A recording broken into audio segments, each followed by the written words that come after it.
I'm Callie, and I'm going to be talking about if the media is responsible for the moral degradation of teens. Did you know that 94% of teens use at least one social media platform? Being a teen during these times is hard. It's so easy to get caught up in social media, and that lets you form as a person. I was really involved in social media in high school, and I know that from experience there were times where I was doing things that I was questioning my morality, and I had to double check and take a step back and look at what I was doing because of social media. And so today I'll tell you about the effects on social media on teens and their morals. So let's start with the first topic. Social media as a whole prevents teenagers from doing what they should be doing. Teenagers are focusing more on their phones and social media than they are about getting good grades, doing service, and even helping out around the house. A woman on debate.org commented on how students and teens are deviated. They've been shown over and over what this is and what the world is like, and in order to be cool, it is required to have social media. So instead of focusing on bettering themselves, they focus on pornography, bodybuilding, and body shaming until they do anything to reach that standard, which is impossible and unrealistic. I can also comment on this and say that it's true.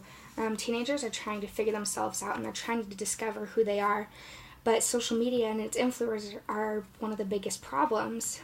Social media lets you see whatever you want, whenever you want, at your fingertips. So because of this, teenagers are getting exposed to unhealthy and dangerous activities at such a young age. The social media has also made standards for what is considered normal. According to dailytrust.com, the entertainment industry, for example, through music videos, movies, and some publications have successfully polluted the minds of the youth and promoted indecent dressing, drinking alcohol, and other dangerous intoxications, smoking, jamborees, among others. Such youth models live their lives in accordance with any of their favorite actors, actresses, musicians, and models. And according to NCBI, music videos have a significant behavioral impact by desensitizing viewers to violence and making teenagers more likely to approve of premarital sex. Up to 75% of videos contain sexually explicit material, and more than half contain violence that is often committed against women. Women are portrayed frequently in a condescending manner that affects children's attitudes about sex roles. So this is like a huge problem. It is attacking almost everything that we believe, or that we believe to be good and that can be good, but you need to still be careful, and social media is attacking that.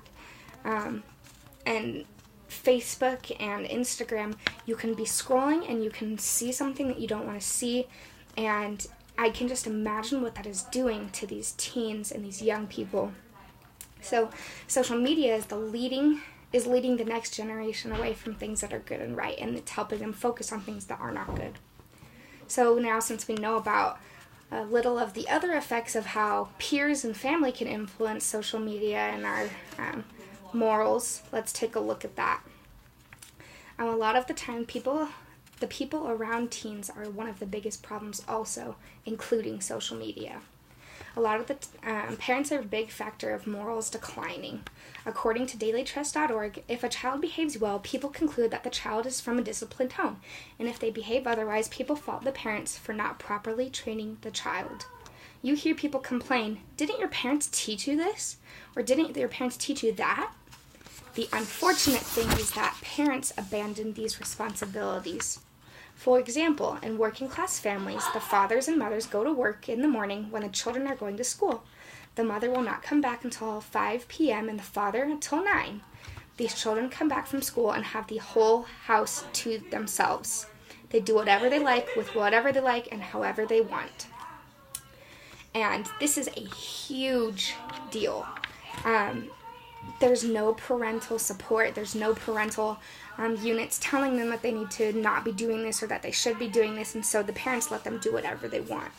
And I know of this in my life because in high school, I know that my parents struggled with understanding social media, or they're not as quick as technology as we are, and they didn't want to be uncool, and they didn't want to be the parent that was hated by their child because they never let me go out, or they never let me hang out with my friends. And that actually led to a lot of problems instead of them giving me guidelines and rules. And I can just imagine what that's doing for other people as well. And so along with that same idea, teens never want to feel uncool. You want to fit in. You're still trying to figure yourself out, and it's hard to do that when you have so many different influences coming at you. And so again, my friends would be doing something, and if I was unsure about it, more than likely I did what they were doing. And even though it wasn't always the best thing, I didn't want to feel uncool. And so I always did what they were doing, but in that moment, I sacrificed a lot of my morals and a lot of things that I had learned in church and from my parents because I wanted to fit in and be cool. And I know that that's a big deal with teenagers now, is peer pressure. So in conclusion, social media plays a huge deal in teenagers and their morals. And I know that this can influence and make a domino effect for all these teenagers, and that a lot of the time it's the people that we hang out with or that the social media influencers that we follow that can skew our morals. And I think that we need to teach teenagers or the future generation to have good morals and to keep them, because the world is changing and it is becoming more dangerous.